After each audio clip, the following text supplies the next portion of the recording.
Hi, I'm Ben, and this is my review on Safe Bikini Bottom, the Sandy Cheeks movie.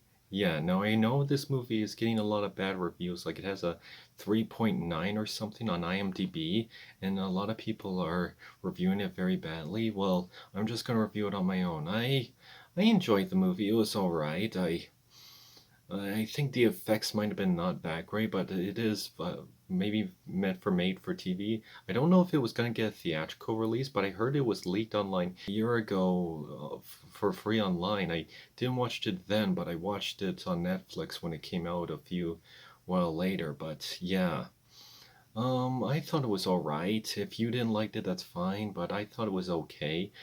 So Sandy Cheeks, the reason why it's called Safe Bikini Bottom because the city is being taken by Boots, a science laboratory in Texas, and the whole town is being taken, but Sandy and SpongeBob was the only one that stayed behind. This mechanical horse, I guess the problem I can think of is where she rides this mechanical horse, but half of it's been taken. But they build up like it might be a main character, but then but then half of it stays behind. Now I do like that SpongeBob is the main character. I like that. I wonder. I don't know if this is my first review for something SpongeBob related. Well, I think I did review Sponge on the Run, but yeah. Growing up as a kid, I loved SpongeBob. When I was a kid, when I first got into SpongeBob, it was when they first started, like first, second, third, like those were the best years of SpongeBob. The episodes haven't been as good as those, but I really love the original classics I grew up with. I'm glad was the first generation that grew up with that SpongeBob. But yeah, it kind of bothers me because there's a lot of worst episodes, and I have this fear like, what if somebody doesn't love SpongeBob as much as like I did? Because of all the worst episodes, but there's a lot of classics episodes. I love the Mermaid Man and Barnacle Boy stories. I have an episode of the fifth Mermaid Man and Barnacle Boy story where they become superheroes. I love that episode. Oh, and the chocolate with nuts and the pancakes is a lot of fun. And I love the spooky ones like the Hash Slinging Slasher episode, but yeah, I grew up with SpongeBob as a kid. I love SpongeBob. I own a SpongeBob T-shirt and I own a new SpongeBob T-shirt. But yeah, I even as an adult, I still love SpongeBob. But okay, so this movie, so SpongeBob I do like is one of the main characters that helps out Sandy.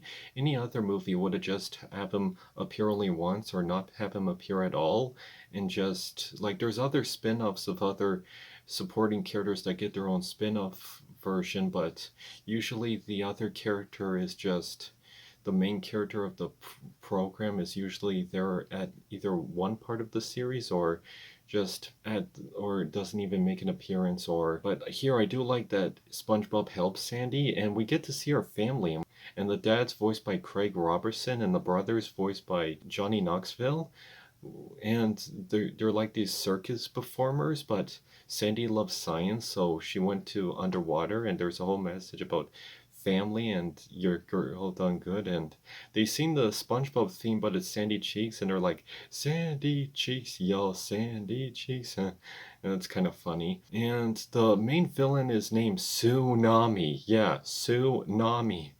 Oh my gosh.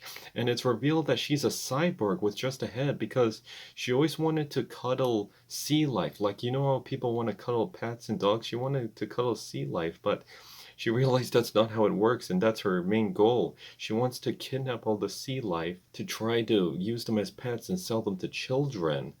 But yeah, and they're trying to stop that. And there's a whole theme where SpongeBob is separated as little creatures and they do save the day at the end. And then the family saves the day, which is nice. And they all pitch in and save Bikini Bottom. And there's these two scientists named Phoebe and Kyle, who I think Kyle was from Stranger Things, but yeah, and they're one of her lab partners, but then they try to help out at the end. And then Tsunami is defeated by getting her head knocked off and being in a fish body. Well, she's in the fish's mouth, but it's so crazy.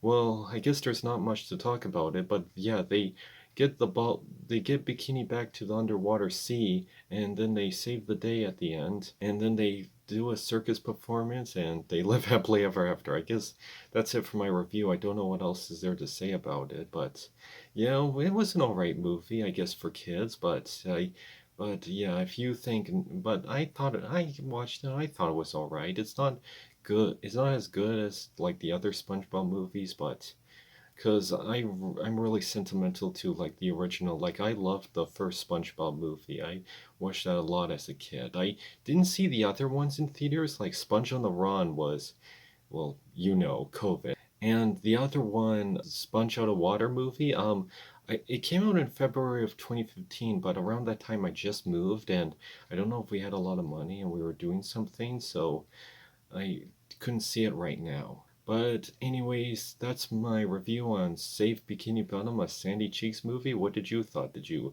really didn't like it as much as other people did? Did you hated it? Did you thought it was okay? Did you thought it was fine? What did you thought? Was it all right?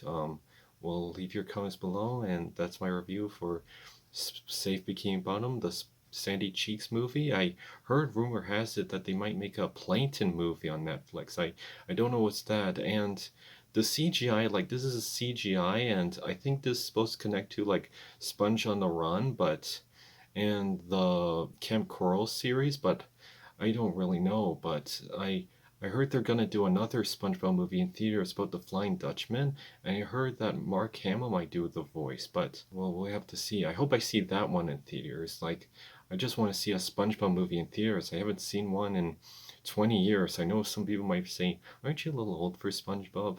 Hey, there's lots of adults who love watching SpongeBob, but I mainly want to see one for sentimental value. But what are your thoughts? Did you like SpongeBob the Sandy Cheeks movie? Did you didn't like it? What are your thoughts? And leave them in comments below and see you next time.